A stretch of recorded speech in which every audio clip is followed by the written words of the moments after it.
Haleluya Yesus. Shalom. Shalom. Semangat memuji Tuhan dan menyembah Tuhan malam ini. Amin. Mari kita berdoa.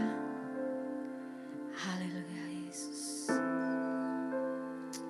Terima kasih Tuhan. Engkau sungguh baik. Engkau sangat-sangat baik Tuhan. Kami ada sampai hari ini semua karena anugerah-Mu. Semua karena kasih-Mu Tuhan. Terima kasih Tuhan, terima kasih Yesus. Begitu ajaibnya Engkau ya Tuhan.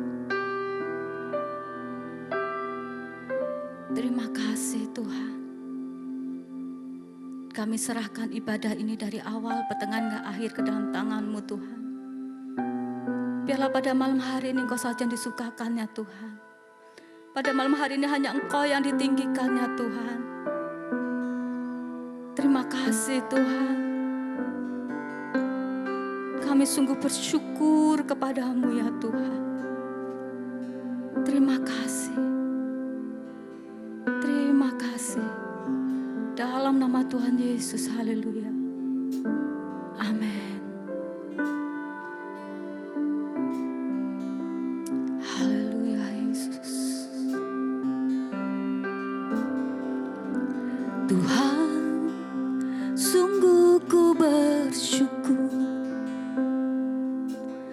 Kau menyertai hidupku selama ini. Bapa, ku berterima kasih untuk kasih setia-Mu yang tak pernah berakhir. Aku ada hari ini karena Tuhan baik dan teramat baik bagiku. Semua yang ku alami bersama-Mu ku lewati. Indahnya kasih Tuhan seperti pelangi. Sehabis hujan,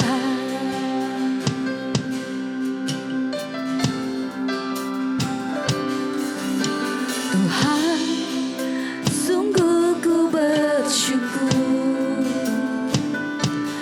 Kau menyertai hidupku selama ini. Bapa, ku berterima kasih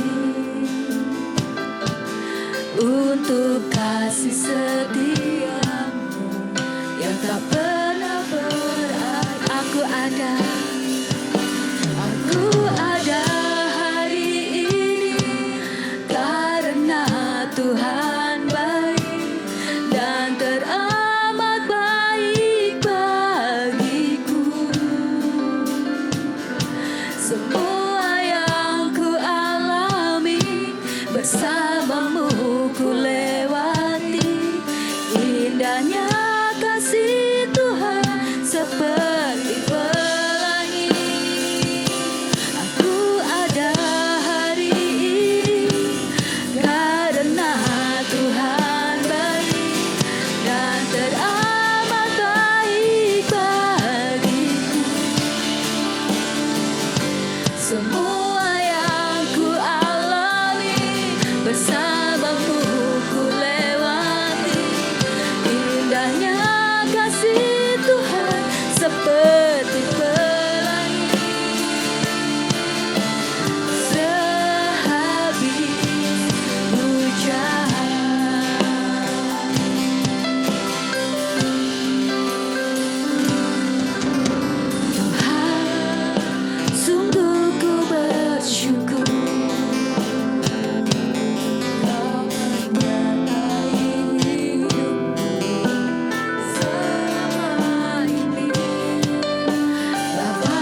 tidak pernah meninggalkan kita. Pada malam hari ini kami undang jemaat untuk bangkit berdiri. Kita nyanyikan pujian ini dengan segenap hati kita. Katakan, aku ada hari ini karena Tuhan baik. Haleluya Yesus. Amin. Aku ada hari ini karena Tuhan baik dan teramat baik bagiku. Semua yang ku alami bersamamu ku lewati. Indahnya kasih Tuhan seperti pelangi. Aku ada hari ini karena Tuhan baik dan teramat baik bagiku. Semua yang ku alami bersamamu ku lewati. Indahnya kasih Tuhan seperti pelangi. Sehabis hujan,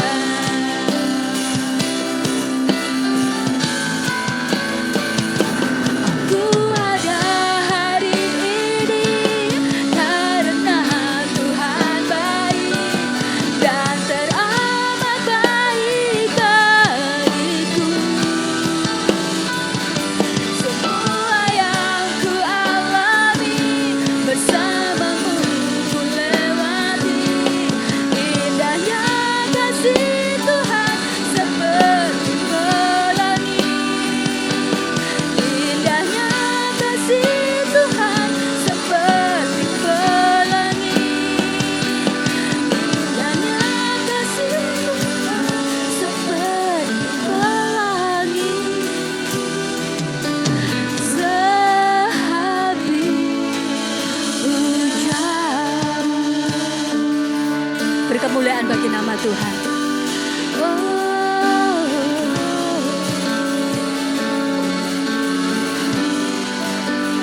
Indahnya kasih-Mu seperti pelangi. Ku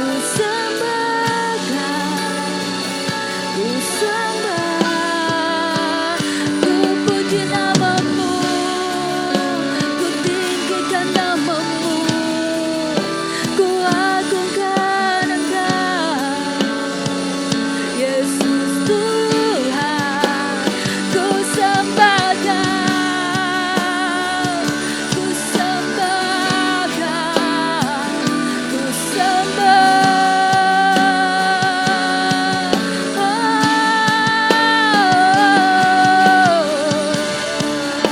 Segala pujian bagimu, Yesus Tuhan, Yesus Tuhan. Tiada Allah seperti-Mu, Yesus.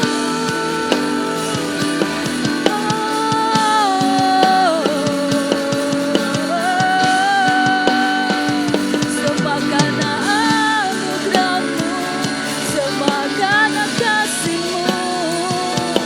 Terima kasih, terima kasih. Kami bersyukur, kami bersyukur. Rabba sakaraya patakarara, rabba sikaraya takarara. Rabba rabba rabba rabba rabba rabba rabba rabba rabba rabba rabba sikaraya takarara. Ku sembah Kau Tuhan. Kami bersyukur padamu Tuhan. Kaulah Allah yang ajaib, Kau Allah yang luar biasa. Terima kasih Tuhan, kami ada sampai hari ini semua karena anugerah-Mu, semua karena kasih-Mu. Kami bersyukur Tuhan.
Tuhan sungguh dahsyat, Tuhan sungguh ajaib.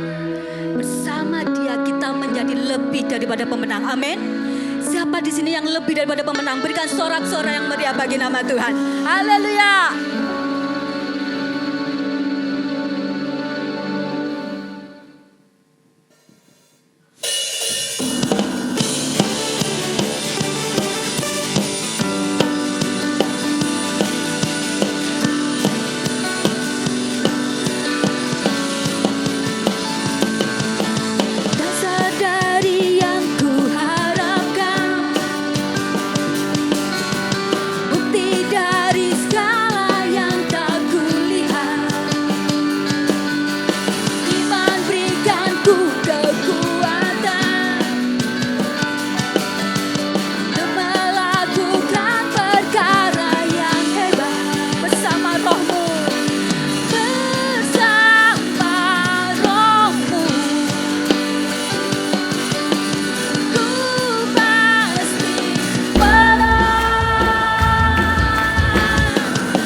Kita adalah orang-orang diberkati Tuhan.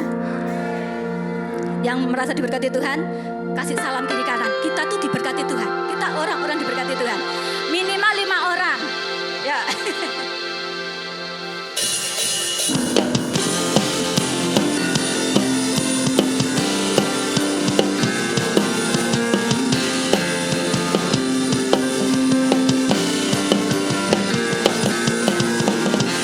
Kasih setiamu nyata bagiku, hikmat kebajikan tersedia bagiku. Oh, sebab Allah sanggup limpahkan segalanya, dan anugerahnya sangat besar bagiku. bagiku. Aku diberkati, aku dilimpahi, karena Allah sanggup untuk menyediakan. Aku diberkati, aku dilimpahi atas sempurna anugerah Tuhan bagiku.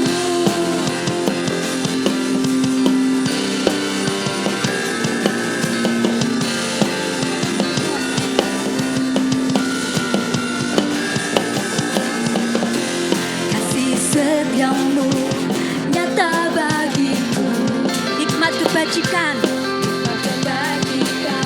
tersedia bagiku. Oh, sebab Allah sanggup limpahkan segalanya, dan anugerahnya sangat besar bagiku. Aku diberkati, aku dilimpahi, karena Allah sanggup untuk menyediakan. Aku diberkati, aku dilimpahi atas sempurna anugerah Tuhan bagiku. Aku diberkati, aku dilimpahi, karena Allah sanggup untuk menyediakan.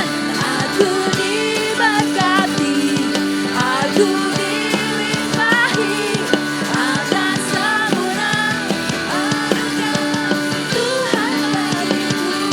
Atas sempurna anugerah Tuhan bagiku. Atas sempurna anugerah Tuhan bagiku.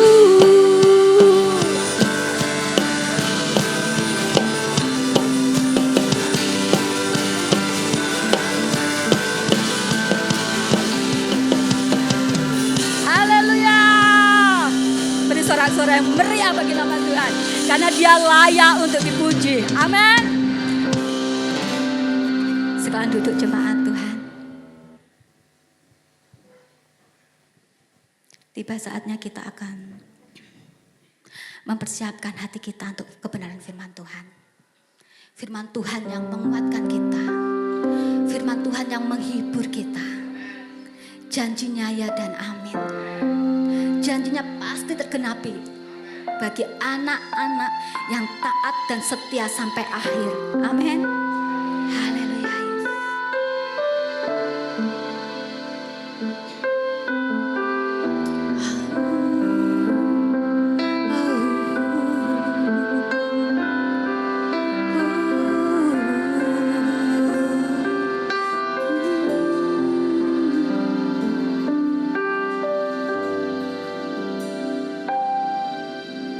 Sungguh besar setiamu,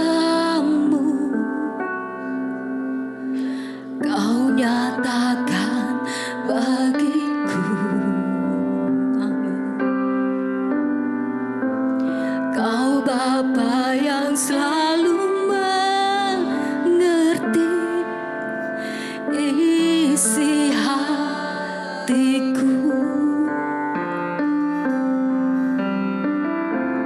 Kemuliaan-Mu Kau janjikan, aku tetap percaya. Ku percaya janji-Mu ajaib, terukir dalam kehidupan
pujian ini dengan sepenuh hati kita. Sungguh besar setiamu, Kau nyatakan bagiku.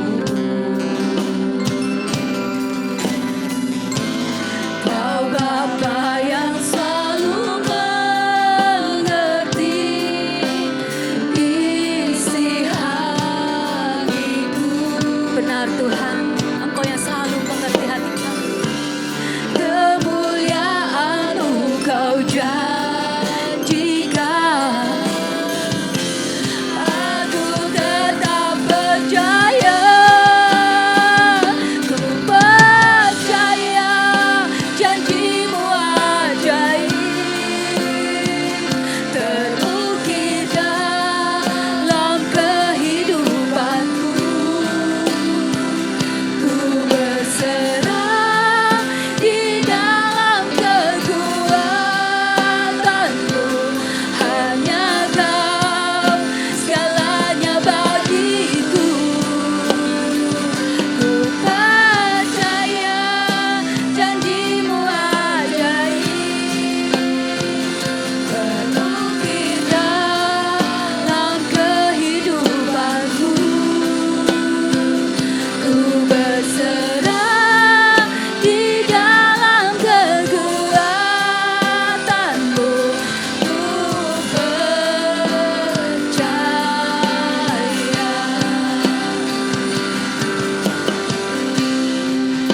janjimu ajaib, terukir dalam kehidupanku. Ku berserah di dalam kekuatanmu, hanya Kau segalanya bagiku. Ku percaya janjimu ajaib, terukir dalam kehidupanku.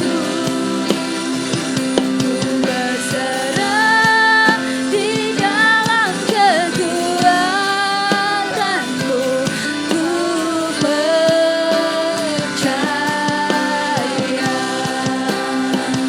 Ku berserah di dalam kekuatanmu. Ku percaya.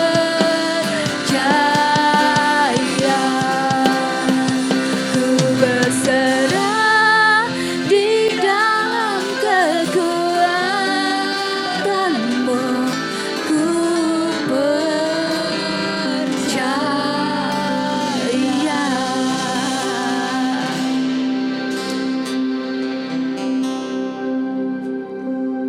Ini kami Tuhan Yesus yang baik. Dengan segala keberadaan kami datang di tahta-Mu yang maha kudus.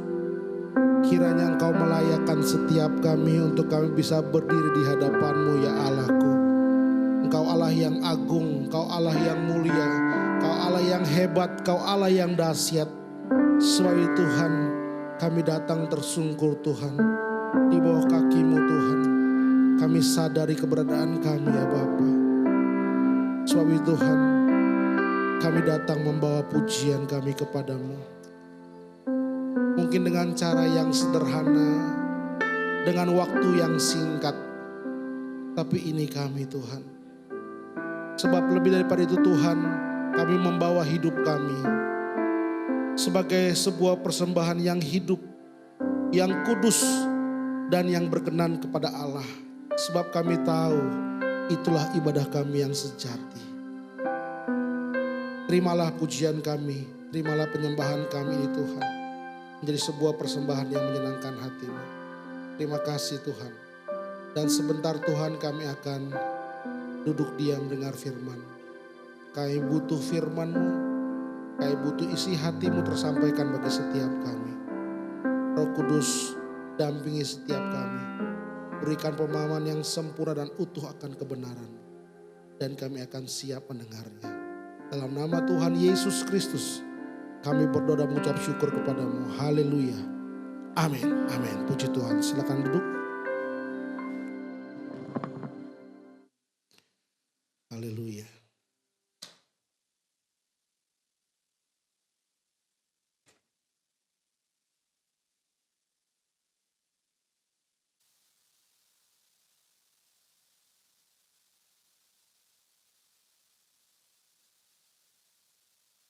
Baik, puji Tuhan. Saya ucapkan shalom.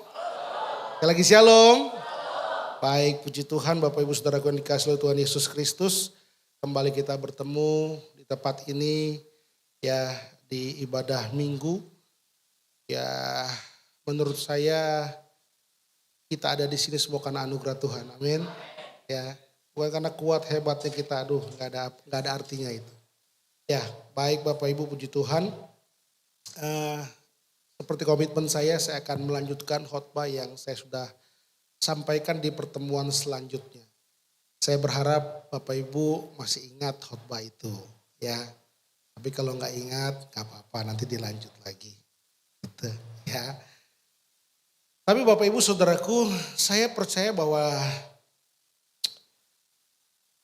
kita di sini harusnya Alkitab katakan ditinjau dari sudut waktu atau sudut umur. Sudah seharusnya kita menjadi pengajar, betul ya. Kita bukan lagi anak-anak yang butuh susu. Tapi kita butuh makanan yang keras, gitu kata Alkitab. Makanan yang keras sehingga melatih panca indera.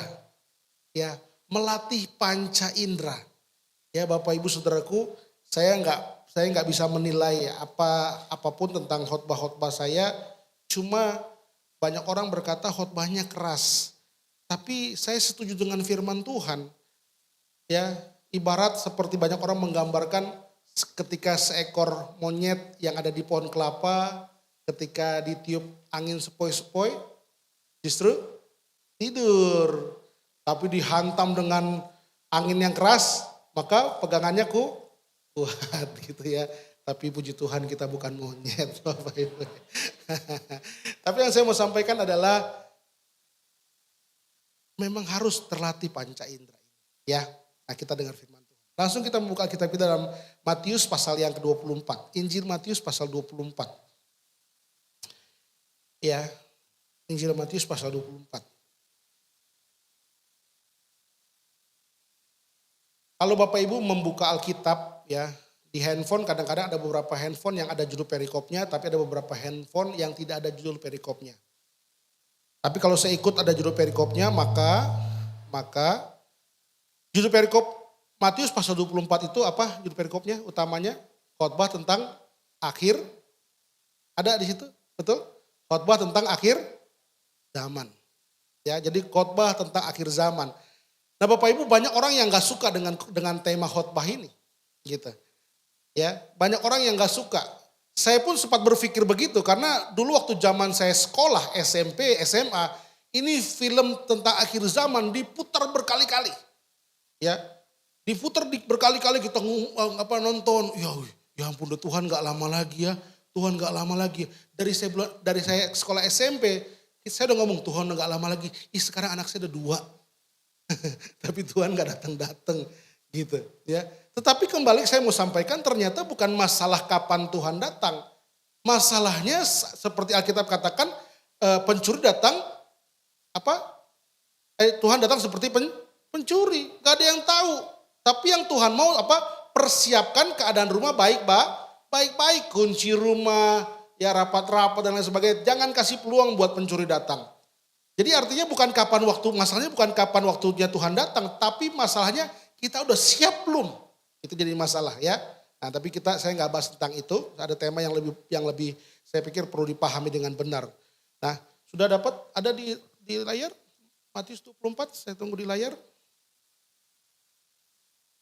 Oh, nggak bisa, nggak ada Pak. Matius ayat pertama. Nah, kalau kita baca ya Injil Matius pasal 24 itu, judul perikopnya tadi saya katakan khotbah tentang akhir zaman.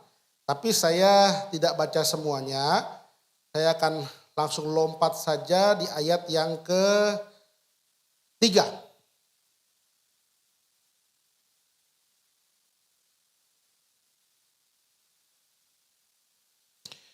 Nah ayat yang ketiga saya akan bacakan buat kita semua. Karena kalau kita mendengar tentang khotbah tentang akhir zaman, benar, nanti kalau kita baca di perikop-perikop berikutnya tentang adanya bangsa bangkit melawan bangsa, betul. Kelaparan, betul. Sakit penyakit, betul. Itu tanda-tanda akhir zaman. Tapi ada satu hal yang menurut saya kelewatan. Artinya begini, banyak orang hari ini ketika mendengar khotbah tentang akhir zaman, banyak orang Kristen mengalami ketakutan-ketakutan yang keliru. Apa maksudnya ketakutan keliru? Takut kepada hal-hal yang tidak seharusnya ditakuti. Ketika orang dengar khotbah tentang akhir zaman, mereka takut, aduh Tuhan nanti dianiaya Tuhan. Akhir zaman dianiaya. Tuhan mau beli makanan, mesti sangkal Yesus dulu. Kalau enggak dipenggal Tuhan. Wah mulai takut. Tentang akhir zaman takut. Tapi saya mau katakan itu ketakutan yang keliru. Seandainya itu benar-benar terjadi Bapak Ibu Saudaraku, saya mau katakan kita nggak bisa beli makan. Saya mau tanya, kira-kira Tuhan bisa nggak kirim mana dari surga lagi buat kita makan? Berarti kita nggak usah takut kepada hal itu, betul? Iya, kita takut kepada hal-hal yang tidak perlu kita takuti. Tapi kepada hal-hal yang justru kita harus waspadai, kita anggap remeh. Nah ini yang terbalik. Kristen mengalami ketakutan yang keliru menurut saya. Orang percaya mengalami ketakutan yang keliru. Tapi kita akan belajar. Langsung kita ayat yang ke-4. Ayat ke-3 dulu saya akan bacakan. Ketika Yesus duduk di atas bukit Zaitun, datanglah murid-muridnya kepadanya untuk bercakap-cakap sendirian dengan dia. Kata mereka, katakanlah kepada kami bila manakah itu akan terjadi dan apakah tanda kedatanganmu dan tanda kesudahan dunia. Ya, ini udah mulai tanya, murid-murid mulai ketakutan. Nah tetapi lucu, justru jawaban Yesus pada ayat yang keempat, Yesus berkata begini, jawab Yesus kepada mereka, yaitu apa? Waspadalah supaya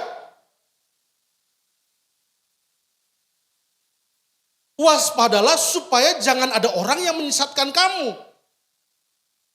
Logikanya ditanya, tandanya apa sih Tuhan? Tandanya nanti akan bangsa bangkit melawan bangsa. Ini udah kejadian, betul? Ya kan? Nanti kelaparan di mana-mana, sakit penyakit di mana-mana. Itu tandanya. Tapi Yesus nggak ngomong gitu. Nanti ngomong di ayat berikutnya. Tapi yang paling awal justru Yesus katakan begini. Apa sih tandanya? Tandanya adalah Yesus katakan begini. Waspadalah supaya jangan ada orang yang, Pak, Bu, saya mau katakan, sesungguhnya yang harus diwaspadai atau yang harus ditakuti oleh orang Kristen bukanlah aniaya. Bukan. Sejarah gereja membuktikan Kristen semakin dianiaya semakin bertumbuh. Betul enggak? Setuju enggak nih? Sejarah gereja membuktikan itu dari zaman Kisah Para Rasul. Jemaat dianiaya semakin bertumbuh. Pertobatan luar biasa terjadi ketika kekristenan dihambat. Jadi kalau hari kita takut mengenai aniaya, salah, keliru. Keliru Pak, Bu. Tetapi yang harus ditakutkan adalah waspadalah supaya jangan ada orang yang menyesatkan kamu. Kalau kita masalah takut, masalah nggak makan, Pak, Bu, anggaplah kita nggak makan sampai mati. Tapi ada batas waktunya nggak? Kita hidup manusia kata Alkitab, manusia hidup hanya 70, kalau kuat 80 tahun, anggaplah 80 tahun. Kita susah terus, tapi ada batas waktunya. Begitu 80, begitu mati udah selesai. Tapi kalau yang namanya orang disesatkan, saya mau tanya, begitu disesatkan, masuk dalam api neraka, ada batas waktunya enggak? Gak ada, selama-lamanya di api neraka. Makanya gereja harus sadar, yang harus dikhawatirkan, yang harus ditakutkan bukanlah aniaya, bukanlah kelaparan, bukanlah bencana alam, bukan. Yang harus ditakutkan gereja adalah adanya penyesatan dalam gereja. Karena ketika seseorang disesatkan, maka hukumannya bukan 70 tahun, bukan 80 tahun. Ketika orang disesatkan masuk api neraka, hukumannya kekal. Bapak Ibu bisa ikuti saya? Kekal Pak, Bu. Gak sembarangan. Hukumannya kekal. Kita gak kayak agama-agama lain. Yang kalau dosa nerakanya cuma 4 tahun atau 40 tahun, setelah itu masuk dipindahin ke surga. Dicelupin di api neraka, udah selesai dosanya bersih, pindah ke surga. Enak banget. Kita buat dosa aja rame-rame hari ini. Dicelupin bentar terus pindah ke surga. Emang kita teh celup? Enggak lah, enggak bisa. Alkitab katakan neraka selama-lamanya, kekal. kekal neraka itu. Tidak ada sementara. Nggak ada tuh neraka sementara, tidak ada. Mohon maaf buat agama-agama lain, saya nggak mau sebut agamanya. Tidak ada api penyucian, tidak ada. Begitu neraka selama-lamanya. Jadi nggak bisa main-main Pak, Bu. Makanya orang Kristen kalau nggak waspada sungguh-sungguh mengerikan loh. Mengerikan. Makanya sungguh-sungguh bertobat, amin. Harus. Ayat 15 kita buka. Ayat 15, ini penyesatan yang ada dalam gereja, hati-hati. Ayat 15 dikatakan begini. Jadi apabila kamu melihat pembinasa keji berdiri di tempat kudus. Nah, menurut firman yang disampaikan oleh Nabi Daniel, para pembaca hendaklah apa? Memperhatikannya. Perhatikan. Atau hati-hati ya. Waspada ya. Apa itu? Nanti pada akhir zaman ada orang, Alkitab katakan, ada pembinasa keji tapi berdirinya di tempat. Saya mau tanya apa itu? Apa itu? Saya jawab langsung ya, mimbar gereja. Tempat kudus, mimbar gereja. Tapi sangat disayangkan yang berdiri di baliknya adalah pembinasa. Wow. Makanya khotbah saya di pertemuan sebelumnya, kalau Bapak masih ingat, banyak hari ini ayat-ayat yang diplesetkan. Dan saya mau katakan itu pembinasa keji itu. Nggak bertanggung jawab. Orang jemaat Tuhan tidak digiring untuk menjadi cinta Tuhan. Semakin hari semakin mengasihi Tuhan. Tapi gimana caranya supaya sukses, diberkati, punya uang banyak, usahanya banyak, lancar. Orang digiring ke arah sini. Loh, kok bisa? Harusnya orang digiring, bagaimana cintaku kepada Tuhan semakin bertambah. Tambah hari tambah cinta Tuhan, tambah hari tambah mengasihi Yesus. Betul nggak? Berat ngomong aminnya, apa iya ya? Itu semua. Tapi banyak orang hari ini Pak, Bu. Makanya Matius 6 ayat 33, carilah dahulu kerajaan Allah dan kebenarannya maka semua ditambahkan. Saya kasih gambaran begini. Ini ya. Ini kerajaan surga, ini tambahannya dunia. Ya. Banyak orang hari ini fokusnya ke tambahannya. Gimana supaya punya rumah, gimana punya mobil, gimana punya uang banyak, tabungannya penuh, begitu. Nah kita mengarah ke sini. Begitu kita lihat, ya surga jauh. Betul enggak? Tapi kalau kita balik arahnya, carilah dahulu apa? Kerajaan Allah. Kita fokus bagaimana menyenangkan Tuhan. Hidupku mengasihi Tuhan. Aku jadi berkat buat banyak orang. Aku mau melayani Tuhan sungguh-sungguh. Saya mau tanya, begitu balik badan? Berkatnya jauh enggak? Enggak. Ditambahkan. Ngikutin enggak berkatnya? Ngikutin Pak, Bu. Kalau kita fokusnya ke dunia, kita balik Tuhan jauh. Tapi kalau fokus kita kepada Tuhan, berkat ngikutin enggak? Kita pilih mana Pak, Bu? Tapi gereja saya khawatir banyak orang hari ini justru menggiring pemahaman jemaat kepada bagaimana caranya sukses. Diberkati Tuhan melimpah-limpah. Kita nggak sadar bahwa berkat tanpa disertai dengan ketaatan, berkat itu bisa berubah jadi kutuk. Bapak Ibu setuju nggak dengan ini? Berapa banyak orang yang dulu cinta Tuhan, sungguh-sungguh mati-matian cinta Tuhan. Aku mengasihi Tuhan, jam 3 pagi doa pagi Tuhan, aku mengasihimu Tuhan. Tapi hal itu terjadi karena dalam keadaan ekonomi menengah ke bawah. Tapi begitu ekonomi terangkat, saya mau tanya nih, masih bangun ke jam 3 pagi? Kalau orang dulu gak punya uang jam 3 pagi, Tuhan tolong. Jam 5 pagi Tuhan tolong. Jam 12 malam doa, jam 3 pagi doa, jam 5 doa, jam 5 pagi doa. Waktu butuh pertolongan Tuhan. Sekarang begitu keadaannya baik, uangnya tercukupi. Saya mau tanya, masih bangun gak jam 3 pagi? Gak bisa jawab ya? Gak bisa jawab ya? Saya khawatir banyak orang gak bisa bangun jam 3 tuh. Cenderung bangunnya siang. Nah ini nggak boleh, gereja harus sama-sama bertobat. Dimanapun gereja bertobat, jangan giring jemaat kepada hal-hal yang duniawi. Kamu gak bisa mengabdi kepada dua Tuhan, betul gak? Kamu gak bisa mengabdi kepada Tuhan dan kepada Mamon, gak bisa. Putuskan salah satu. Karena kalau engkau mengasihi yang satu, engkau membenci yang lain. Itu otomatis Pak, Bu. Kita gak bisa menggiring jemaat untuk cinta dunia juga, cinta Tuhan juga, gak bisa. Putuskan, cinta Tuhan aja. Dunia ngikutin gak? Pak, Bu, saya saksi hidupnya. Sampai hari ini saya gak pernah kekurangan. Tuhan berkati saya. Dulu di awal nikah sama istri saya bilang begini, kamu full timer. Saya pegang pengembalaan di Jakarta Timur, di Kalimalang. Tapi Tuhan saksi hidup saya gak pernah ambil uang perpuluhannya jemaat. Saya kasih pusat. Persembahannya kayak kasih bendahara. Istri saya bilang begini, lah terus kita. Saya bilang, kita tunjukin. Kita hidup bukan dari persembahan jemaat, kita hidup dari Tuhan. Tapi saya mau tanya, masih hidup gak? Masih. Saya gak pernah gak makan. Saya gak pernah puasa terpaksa, tahu gak puasa terpaksa? Gak pernah saya. Diberkati Tuhan sampai hari ini, amin. Gak percaya?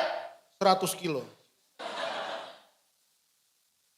Naik gampang, turun susah. Yang setuju katakan amin. Oh banyak setuju ternyata. Pak, Bu, ayo. Sama-sama yuk. Bagaimana kita menggiring hidup kita untuk mengasihi Tuhan dengan sungguh Pak. Dengan sungguh. Mencintai Tuhan dengan sungguh. Gak usah khawatir. Tuhan gak pernah gak menepati janjinya, amin. Dalam Mazmur pasal 24 berkata begini, Daud, dahulu aku muda, sekarang aku telah menjadi tua. Tetapi aku gak pernah lihat orang benar dia apa? Ditinggalkan. Anak cucunya minta-minta roti. Tuh, kuncinya orang benar. Orang benar gak mau ditinggalkan Tuhan, gak mungkin, percaya deh. Dan berkatnya sampai ke anak cucu. Tuh, hebat. Nah kalau di belakang mimbar ini, hanya bagaimana menggiring jemaat supaya ayo miliki usaha yang sukses. Mendapatkan omset yang besar. Ini apa?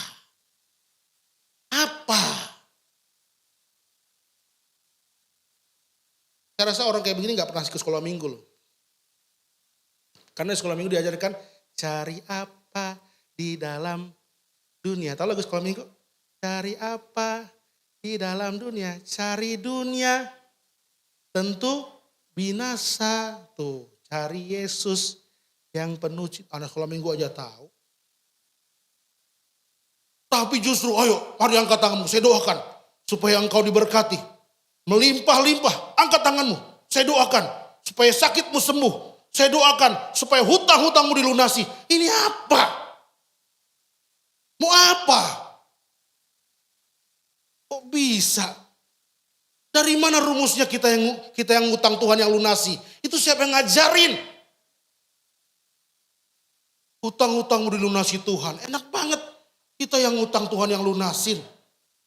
Kalau begini model Tuhannya, ayo sama-sama kita utang. Mumpung ada pinjol. Enak aja. Saya doakan supaya hutang-hutangmu lunas. Gak bisa, bayar Pak. Doakan dari mana rumusnya. Ayo Pak, hati-hati. Pada akhir zaman itu akan ada pembinasa keji, tapi diri di tempat kudus. Kalau gak sungguh-sungguh kita mengasihi Tuhan, punya kepekaan, banyak orang disesatkan loh.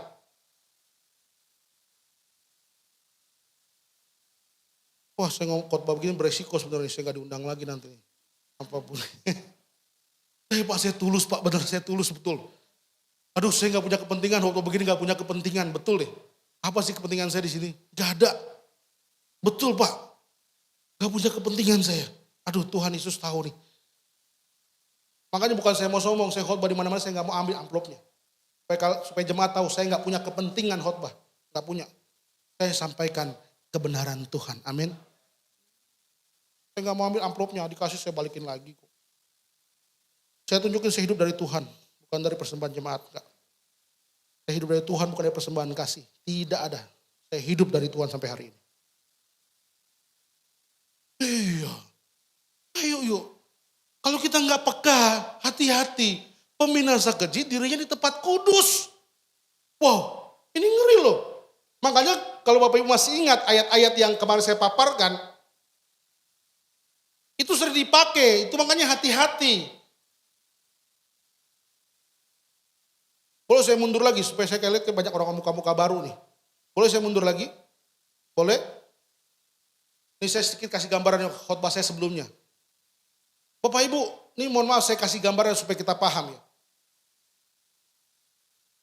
Ada orang berkata begini, mari kita persiapkan persembahan kita buat Tuhan. Beri persembahan yang terbaik. Sebab firman Tuhan berkata, kamu akan diberkati 30, 60, bahkan 100 kali lipat. Iya. Makanya kembali saya mau tegaskan Bapak Ibu, saya tegaskan kepada jemaat Tuhan tempat ini, tidak boleh baca Alkitab satu ayat. Kalau satu hari satu ayat, mohon maaf, mendingan gak usah baca Alkitab. Gak usah. Kenapa? Oh nanti malah rusak. Udah, jangan. Minimal baca Alkitab itu minimal satu perikop. Supaya jelas konteksnya. Konteks Alkitab itu gak boleh dirusak. Tidak boleh, jelas Alkitab itu sempurna. Tidak boleh ditambahkan dengan pikiran manusia. Terkutuklah orang yang menambahkan seiota saja. Betul gak? Kepada Alkitab. Gak boleh ditambahkan seiota, koma atas tuh iota tuh. Gak boleh ditambahkan. Udah cukup firman Tuhan kita sempurna, jangan ditambah-tambah. Tiba-tiba dia berkata, beri persembahan yang terbaik. Kamu akan diberkati 30, 60 bahkan 100 kali lipat. Wih, kan ngeri Pak. Kalau digiring begini jemaat, kan jadi saya katakan ini bukan gereja. Ini jadi tempat perjudian namanya. Orang kasih persembahan 100.000. Tuhan jangan lupa 60 kali lipat Tuhan.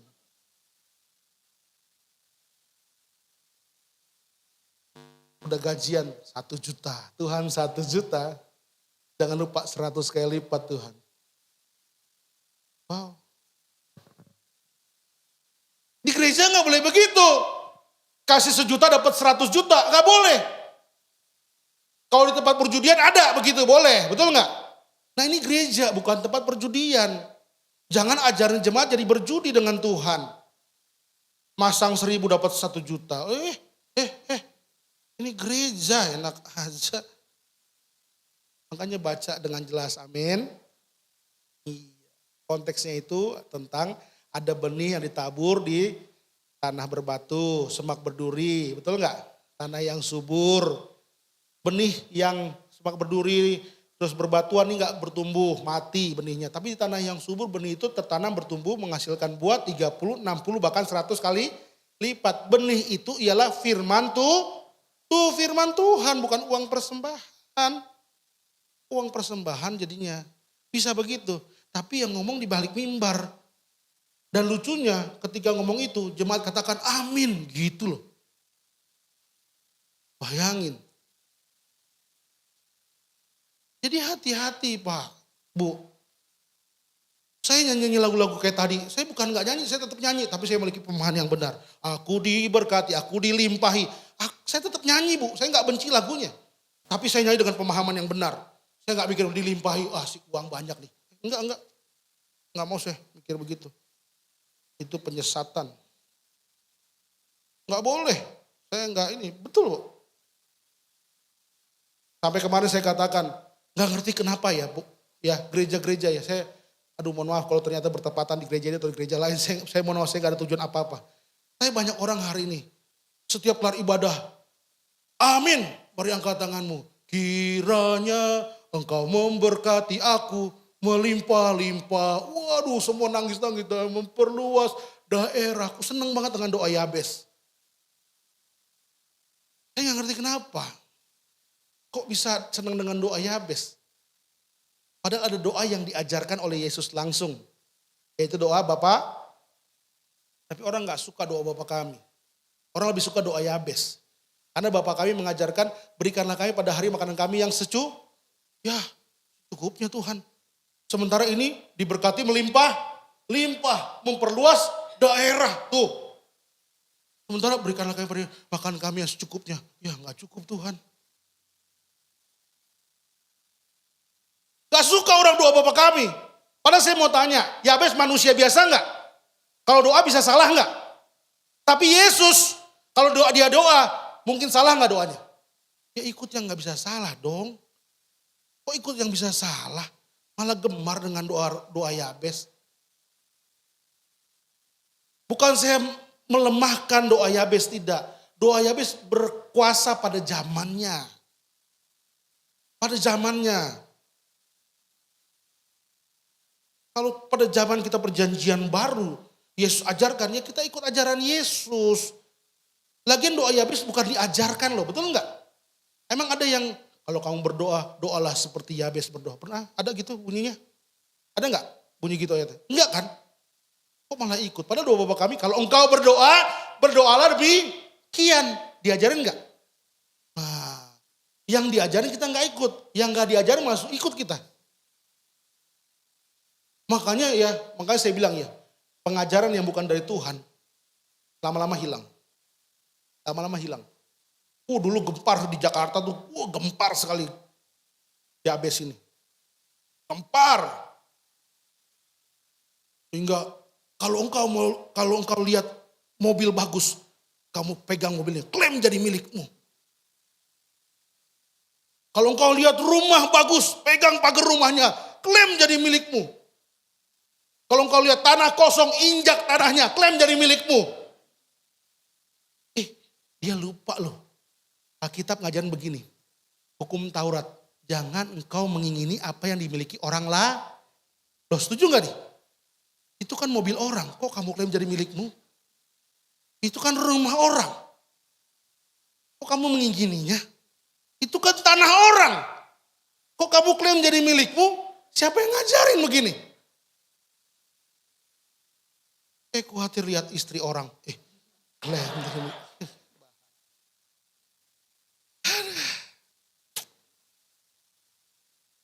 Jangan Pak, Bu, ayo yuk sama-sama giring jemaat untuk cinta Tuhan aja.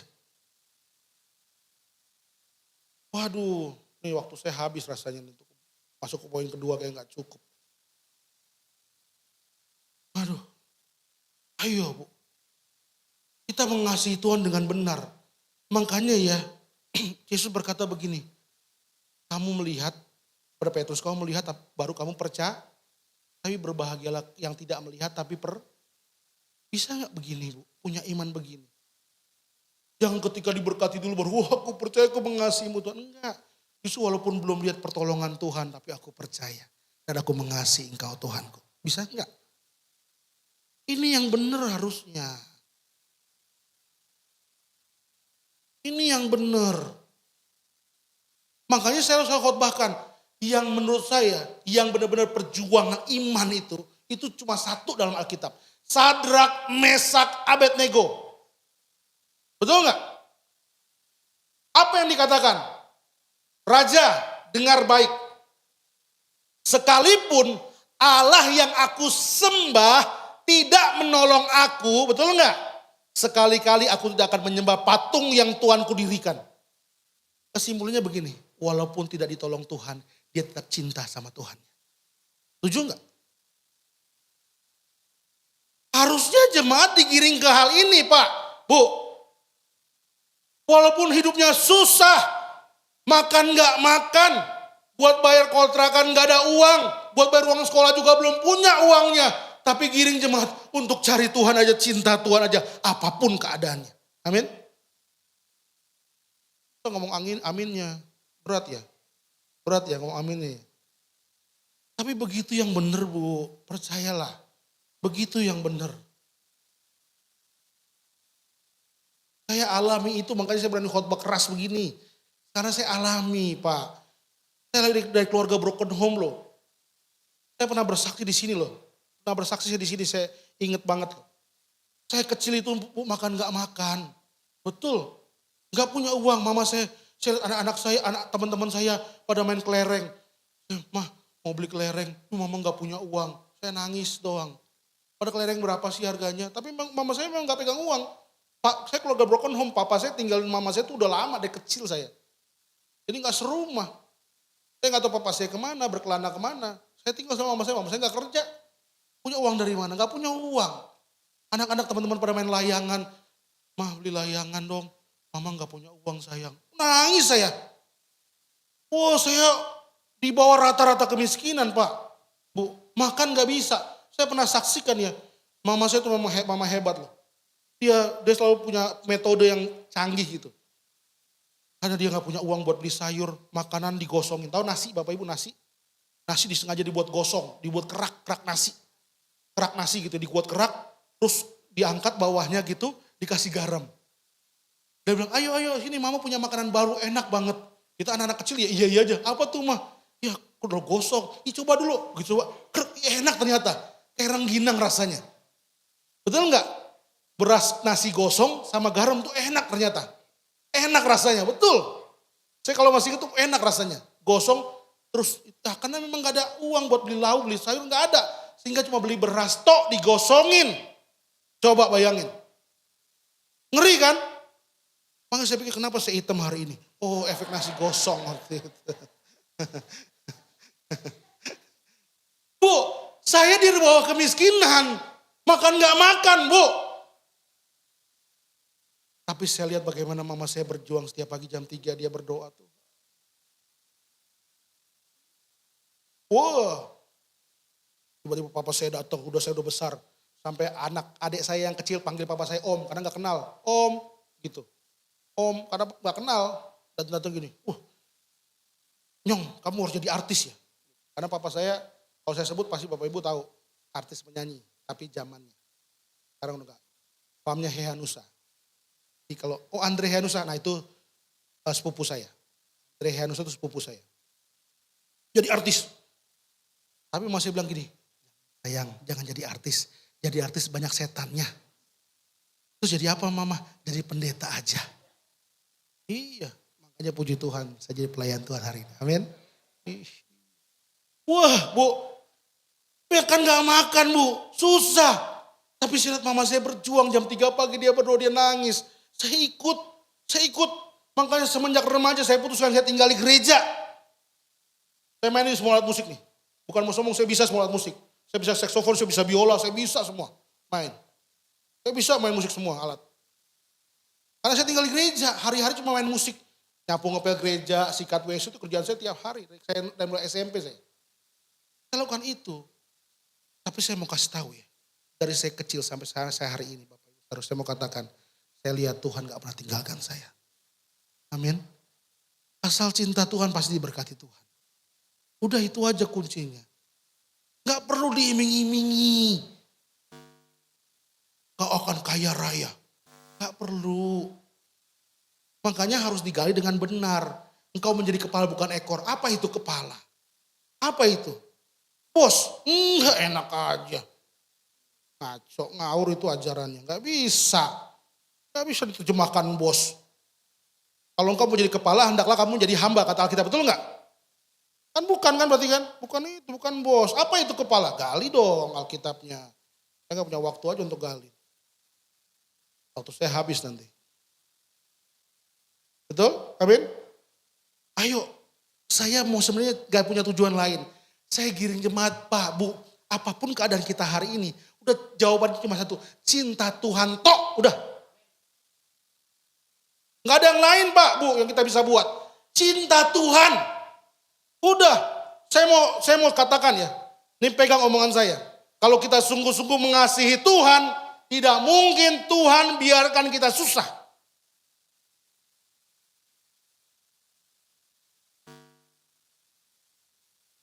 Aduh, udahlah cinta Tuhan aja deh. Waktu saya habis ya Pak ya. Udah ya. Sampai jam 7 berapa Pak? Sampai jam kasih waktu saya Pak nanti. Saya takut sampai jam 9 malam. Ayo Bu, ini baru Alkitab katakan apabila kamu lihat pemindah keji berdiri di tempat kudus. Ini penyesatan pertama. Penyesatan kedua gimana? Coba ayat 24. Ayat 24. Ini penyesatan kedua nih. Hati-hati loh. Ayat 24. Ayat 24 dikatakan. Belum muncul. Apa masih standby di sana? Oh, sebab, nah ini dia nih. Sebab Mesias palsu dan nabi-nabi palsu akan muncul. Dan mereka akan mengadakan apa? Tanda-tanda yang dahsyat dan mukjizat-mukjizat. Sehingga sekiranya mungkin mereka menyesatkan apa? Wow, tadi di mimbar gereja, tempat kudus tapi peminasa keji. Yang kedua, mukjizat. Aduh. Saya khawatir banyak orang ke gereja hari ini cuma cari muji. Padahal itu menurut Alkitab itu keliru besar. Keliru besar. Makanya ayo gereja gali Alkitab dengan baik yuk. Sama-sama kita belajar yuk. Coba kalau jemaat ditanya apa sih mukjizat? Saya mau tanya apa sih mukjizat? Mungkin kita nggak bisa jawab apa itu mukjizat. Apa sih mukjizat sebenarnya? Kita mungkin sebagian orang bahkan tidak ada yang bisa jawab apa itu mukjizat. Iya Pak, mukjizat itu yang lumpuh berjalan, yang buta melihat, yang tuli mendengar. Sebatas itu. Kalau hanya sebatas itu saya mau katakan, saya mau tanya kepada jemaat Tuhan. Pak, pernah sadar nggak ini? Mukjizat dalam Alkitab yang hanya lumpuh berjalan, buta melihat, bahkan orang mati bangkit. Pernah sadar nggak? Mukjizat hanya tertulis dari mulai zaman Yesus, Injil Matius, hanya terakhir di Kisah Para Rasul pasal 7, kisah tentang Stefanus. Dari mulai Stefanus sampai kitab Wahyu, boleh cek, tidak ada lagi mukjizat ditulis, boleh cek. Boleh cek. Kenapa begitu? Kenapa begitu? Ini kan harus paham, mesti cerdas gitu. Gali Alkitab. Mesti cerdas, kenapa begitu? Kenapa mukjizat hanya ditulis hanya Injil Matius, Markus, Lukas, Yohanes, Kisah Para Rasul pasal 6. Pasal 7 begitu masuk kisah Stefanus, hilang mukjizat. Saya mau tanya, waktu Stefanus dirajam batu, ada mukjizat gak? Ada mukjizat gak? Gak ada. Alkitab katakan waktu Stefanus dirajam batu dia melihat Allah berdiri di atas, betul gak? Dia lihat, oh lihat ada Allah. Artinya apa? Allah menyaksikan Stefanus dirajam batu. Tapi saya mau tanya, Stefanus mati gak? Seolah-olah gak ada mukjizat lagi. Dan mulai pasal 7 sampai Wahyu, boleh cek tidak ada lagi mukjizat ditulis. Kenapa begitu? Ayo teliti dong. Karena itu hal yang sangat membahayakan Pak, Bu. Mukjizat dipakai oleh Mesias palsu hari-hari ini. Tapi gereja nggak buka mata lebar-lebar. Mengerikan. Apa itu mukjizat? Belajar. Kata aslinya bahasa Yunaninya semeion. Apa ini semeion? Sign dalam bahasa Inggris, tanda. Selain semeion tanda apa? Ternyata apa? Oh, petunjuk jalan. Pahami ini. Bahwa ternyata mukjizat itu sebenarnya artinya adalah petunjuk jalan. Petunjuk jalan itu mukjizat Pak, Bu. Ketika Yesus berkata begini dalam Injil Yohanes. Akulah jalan, kebenaran, dan hidup. Tidak ada satu orang pun yang sampai kepada Bapa kalau tidak melalui aku. Aku adalah jalan. Saya mau tanya, ada yang percaya waktu Yesus jalannya? Ada yang percaya? Gak ada, semua serentak salibkan di dia. Serentak gak ada yang percaya. Yesus adalah jalan, gak ada yang percaya. Makanya dia butuh tanda mukjizat, petunjuk jalan supaya orang tahu aku Mesias, aku jalannya. Nih aku buat petunjuk jalan, orang buta melihat, orang sakit sembuh, orang lumpuh berjalan, bahkan orang mati bangkit. Itu petunjuk jalan semua, arahnya ke aku.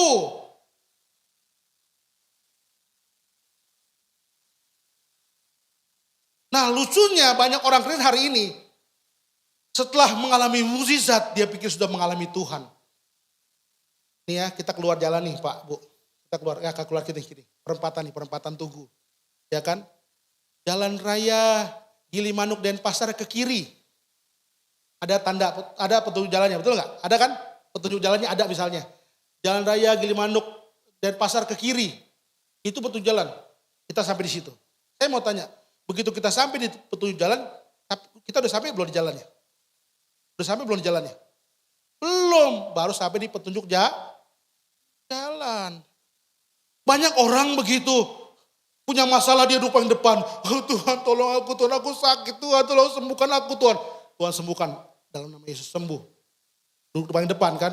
Tapi saya mau tanya, begitu sembuh duduk di mana dia? Duduk di mana sekarang? Hah? Kalau di belakang puji Tuhan Pak. Takutnya begitu ini gak ada duduk di mana-mana. Udah sembuh gak tahu duduk di mana, duduknya di rumah. Waktu sakit begitu. Nah banyak orang begitu, orang Kristen. Kejebak, makanya ayo cari Tuhan. Yang lumpuh berjalan, yang buta melihat. Berbondong-bondong. Itu baru tanda Pak. Belum tentu orang mengalami tanda, belum tentu dia mengalami Tuhan. Belum tentu. Itu baru petunjuk jalannya. Belum ketemu Tuhannya, belum.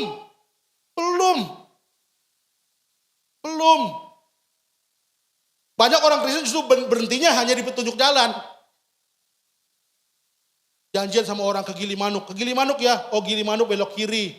Oke. Nah begitu bilang Gilimanuk belok kiri. Lalu telepon, saya udah nyampe di Gilimanuk. Udah nyampe belum dia? Belum, baru petunjuk jalannya. Gilimanuk masih jauh. Nah orang mengalami kesembuhan, mengalami lumpuh berjalan, buta melihat, tuli mendengar, lalu sudah mengalami Tuhan. Belum. Itu baru petunjuk jalannya, Tuhannya belum. Makanya nggak kaget ketika orang habis sembuh, ya kan? Kenapa Pak? Saya paru-paru saya bolong Pak. Kenapa? Ngerokok Pak. Udah berarti rokok ya. Doakan sembuh. Sembuh. Begitu sembuh ngerokok lagi nggak? Ngerokok lagi. Belum ngalamin Tuhan ini Pak. Belum ngalamin Tuhan. Belum. Wah, waktu saya habis kayaknya Pak. Ngasih boleh nih. Intinya Pak, Bu saya mau katakan, kalau kita nggak sungguh-sungguh beragama atau banyak orang disesatkan pokoknya. Petunjuk jalan. Nah ini terakhir nih, saya mau katakan terakhir. Udah saya janji terakhir, saya tutup. Oke, saya mau tanya Bapak Ibu. Ya, mukjizat semeion artinya sign atau petunjuk jalan. Nah pertanyaannya adalah kira-kira orang seperti apa kriterianya yang membutuhkan petunjuk jalan? Yang pertama, yang gak tahu jalan, betul. Yang kedua, tersesat, setuju gak? Orang yang membutuhkan petunjuk jalan adalah orang yang gak tahu jalan, yang kedua yang tersesat. Setuju ya? Kalau orang gak tahu jalan, butuh petunjuk jalan. Butuh dia. Dulu di awal-awal saya di negara, ke Denpasar, saya masih pakai Waze atau Google Map.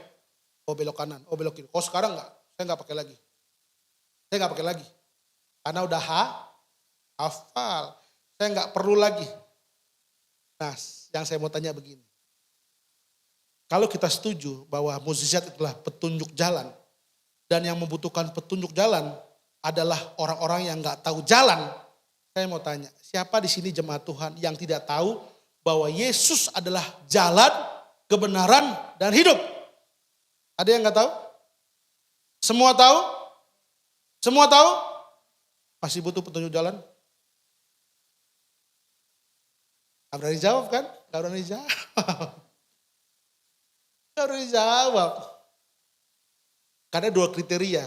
Yang membutuhkan petunjuk jalan, yang nggak tahu jalan, sama yang kalau dia tahu jalan tapi masih butuh petunjuk jalan, berarti dia masuk kriteria yang kedua. Lagi tersesat.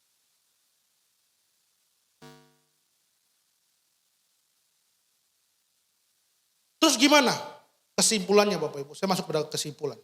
Kesimpulannya adalah begini. Ini sebenarnya pengajaran ya.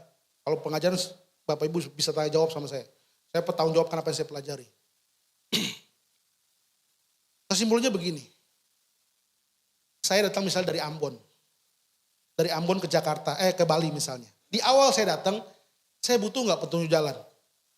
Butuh nggak? Butuh, karena saya nggak tahu jalan Bali. Tapi saya udah 10 tahun di sini.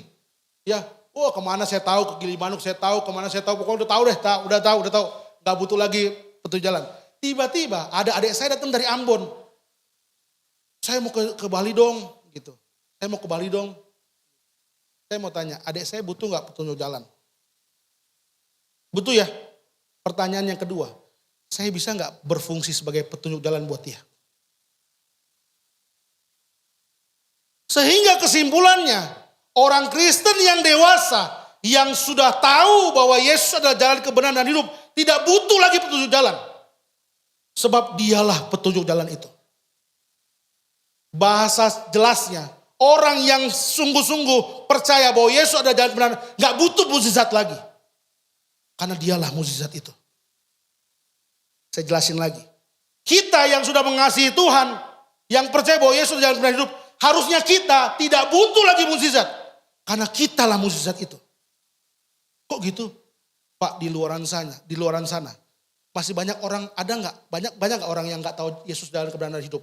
Banyak nggak? Banyak nggak? Saya mau tanya, kita bisa nggak berfungsi jadi mukjizat buat mereka? Kitalah mukjizat terbesar buat dunia ini. Terus Pak, sakitku gimana? Terus gimana Kak masalah keuanganku? Saya mau sampaikan begini. Bisa nggak kita berkata, Tuhan nggak apa-apa Tuhan. Tuhan nggak sembuhkan sakitku. Tuhan nggak tolong ekonomiku. Tuhan nggak pulihkan keluargaku. Nggak apa-apa. Aku tetap cinta Tuhan. Bisa nggak?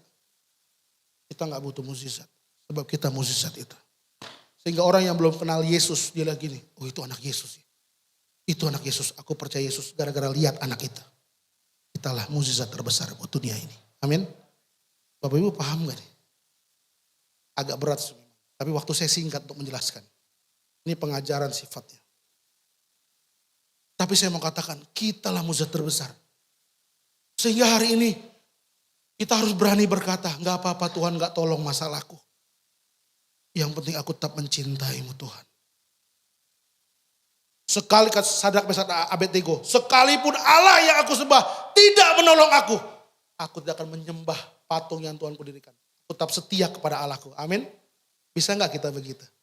Itulah mukjizat terbesar buat dunia ini. Harapan saya, Bapak Ibu, ayo sungguh-sungguh. Kita jangan terjebak. Banyak orang disesatkan cuma gara-gara apa? Mukjizat. Mukjizat. Banyak orang terjebak. Bahwa belum lagi yang ketiga tentang bahasa roh. Nanti kita saya bahas. Hati-hati. Ya. Bahasa roh baca Kisah Para Rasul 13, 14, 15 tentang karunia roh. Jelas itu kok. Baca deh yang bagus deh. Ya. Baca yang bagus. Ya, bahasa roh. Tentang bahasa roh baca bagus-bagus. Dalam kumpulan jemaat aku tidak mengucapkan bahasa roh. Karena bahasa roh membangun diri bukan membangun jemaat. Lebih baik aku berkata-kata 10 dalam bahasa yang membangun daripada beribu-ribu bahasa roh. Tuh, ayolah belajarlah, yuk belajar ya. Belajar sungguh-sungguh. Jelas kok Alkitabnya gak perlu ditafsir-tafsir. Nanti banyak yang tersesat Pak, Bu. Saya kok khotbah begini sebenarnya gak nyaman. Saya jadi orang asing. Betul. Jadi aneh sebenarnya, saya dianggap aneh. Tapi gak apa-apa lah. Ya, nanti kita akan buktikan bahwa kebenaran akan berdiri kuat, berdiri teguh. Amin? Amin? Katakan sekarang, kanan kirinya cinta Tuhan aja. Ya, itu kuncinya. Bilang-bilang sekali, cinta Tuhan aja. Sebelahnya, lo juga jangan ngomong doang, bilang, lo juga jangan ngomong doang gitu. Ya, cinta Tuhan aja udah gak ada yang lain. Cinta Tuhan aja. Amin? Amin? Tuhan Yesus memberkati kita semua. Amin. Saya akan berdoa buat firman Tuhan. Bapa, terima kasih buat kebenaran-Mu. Tuhan ampuni aku jika ada kata-kata yang tidak harusnya aku katakan Tuhan. Maafkan aku Tuhan. Dan tidak boleh hidupku juga mencuri kemuliaan Tuhan. Semuanya hanya kembali kepada Tuhan. Kemuliaan, kejayaan, pengagungan hanya untuk Tuhan. Kekal selama-lamanya. Terima kasih Tuhan buat firman-Mu telah tersampaikan bagi setiap kami.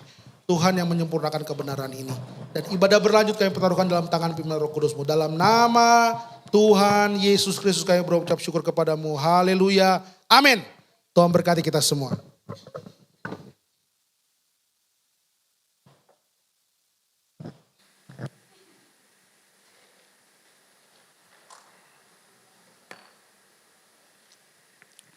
Kami mengucapkan terima kasih atas pelayanan Bapak Pendeta Michael.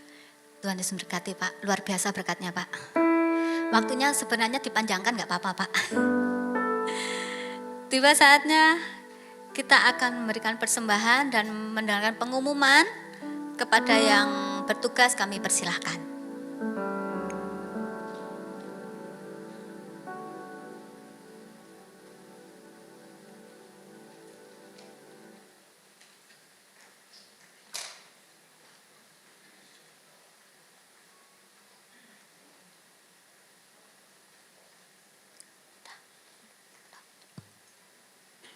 Terima kasih. Mari kita sama-sama berdoa. Terpujilah nama Tuhan. Kami mengucap syukur Tuhan. Pada malam hari ini kami banyak menerima berkat melalui kebenaran firman. Kami mengucap syukur Tuhan. Hamba-Mu sudah Kau pakai untuk memberkati jemaat yang ada di tempat ini. Kami boleh mengerti bahwa kami harus tetap setia dan menyintai Engkau lebih dari segalanya. Terpujilah nama-Mu Bapa, besar anugerah-Mu dan hidup ini. Kami bersyukur Tuhan, malam hari ini kami merasakan kekuatan yang daripada-Mu. Untuk kami hidup lebih dekat kepada-Mu lagi. Pakai hamba-Mu lebih hari lebih Tuhan memakai dengan hikmat-Mu Tuhan. Dimanapun hamba-Mu melayani, Tuhan senantiasa menolong, Tuhan senantiasa memberkati. Segala apa yang dikerjakan, Engkau akan senantiasa buat berhasil untuk kemuliaan nama Tuhan saja. Terima kasih Bapa, terima kasih. Sebentar umat-umat-Mu akan memberikan persembahan. Mari Tuhan, Engkau yang akan memberkati umat-umat-Mu. Kami yakin dan percaya Tuhan, Engkau tidak akan meninggalkan umat-umat-Mu yang ada di tempat ini. Amen. Engkau akan membimbing terus untuk kami semua lebih dekat kepada Tuhan. Amen. Terpujilah nama-Mu Bapa, di dalam nama Yesus. Kami sudah berdoa dan ucap syukur dan akan memberikan persembahan untuk pelayanan pekerjaan di tempat ini. Terima kasih Tuhan Yesus, haleluya. Amin. Tiba saatnya kami akan membacakan pengumuman untuk sepekan. Hari Rabu ada FA di tempat ini, jam 7:30 kami undang Bapak Ibu Saudara sekalian yang belum bergabung. Mari kita sama-sama untuk datang beribadah, bersekutu, memuji, memuliakan nama-Mu, untuk membangun iman kita supaya kita tetap setia, tetap taat kepada Tuhan, apa yang sudah difirmankan melalui hamba Tuhan yang begitu memberkati kita. Demikian juga hari Sabtu ada ibadah doa juga. Kami juga mengundang semua jemaat yang belum tergabung. Mari kita sama-sama rajin untuk berdoa di tempat ini. Mohon urapan Tuhan, mohon pimpinan Tuhan. Supaya ibadah di tempat ini semakin hari semakin maju, semakin bertumbuh untuk kemuliaan nama Tuhan. Juga dilanjutkan untuk latihan musik untuk hari Minggu ibadah raya. Ibadah raya diadakan jam 6 di tempat ini. Dan 6:30 dilanjutkan untuk anak-anak sekolah minggu. Terima kasih, Tuhan memberkati.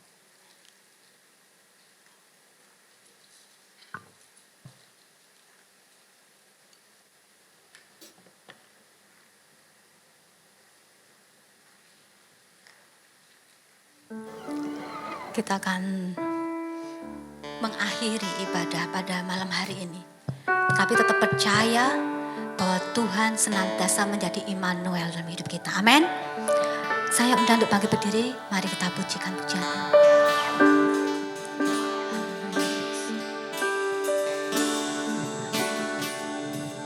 Terpujilah Kau Tuhan.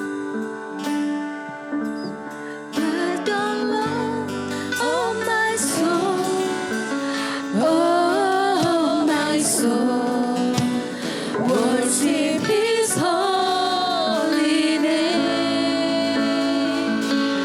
Sing like never before.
kebahagiaan pada saat malam hari.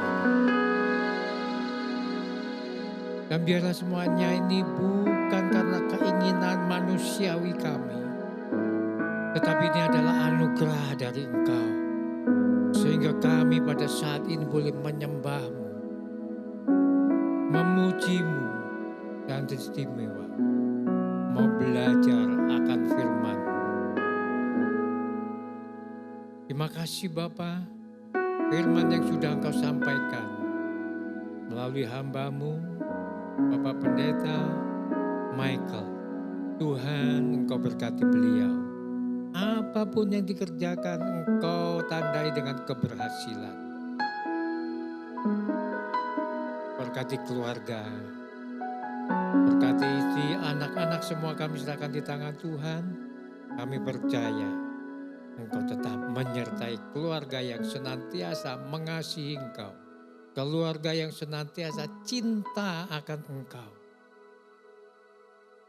Makasih Bapa. Dan kami masih berharap untuk senantiasa berfellowship, untuk senantiasa menjalin satu hubungan yang indah di dalam kasih-Mu. Terima kasih Bapa. Kami berdoa buat bangsa dan negara kami ya Tuhan. Pada saat ini Bapa, kami serahkan bangsa dan negara kami. Berkati Bapak Presiden kami, Wakil Presiden kami, para Menteri, Bapak Kapolri dan Panglima TNI. Kami serahkan semuanya di tangan Tuhan. Kami percaya Tuhan, Engkau sudah memilih para pemimpin-pemimpin kami untuk kami taati. Itulah sebabnya Tuhan, berkati Bapak Presiden kami, berkat kesehatan dan semua keputusan yang diambilnya, biarlah Engkau juga yang berkehendak. Demikian pula Tuhan, kami berdoa buat kota di mana kami berada. Berkati Bapak Bupati kami, Wakil Bupati kami, serta jajaran pemerintah kota Kabupaten Jembrana. Kami serahkan di tangan Tuhan Yesus. Dari yang tertinggi sampai yang terendah kami serahkan di tangan Tuhan. Kami percaya Tuhan bahwa kesejahteraan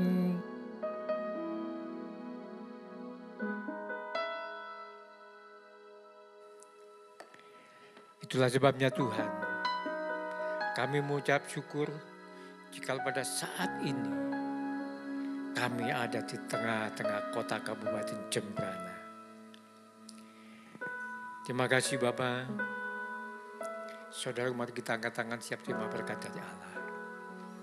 Diberkati pada saat datang, diberkati pula pada saat Engkau pulang, diberkati sawah dan ladang, usaha dan pekerjaanmu, diberkati tempat bakulmu dan tempat adonan, diberkati buah kandunganmu, diberkati usaha tokomu, usaha bengkelmu, usaha kedai rumah makanmu, diberkati pabrik rotimu, budidaya tambakmu, kesehatanmu dan pendidikanmu. Engkau tetap naik, tidak akan pernah turun. Engkau pun tetap menjadi kepala, bukan ekor. Dan segala apa yang kau kerjakan pasti berbuah keberhasilan. Saudara, mari kita pulang membawa segala kemenangan, damai sejahtera dari Allah Bapa, Allah Putra, Allah Roh Kudus, dari mulai saat ini sampai Tuhan Yesus datang menyebut kita semua. Haleluya. Yang sudah diberkati katakan bersama-sama. Amin. Selamat malam saudara. Sampai ketemu minggu depan.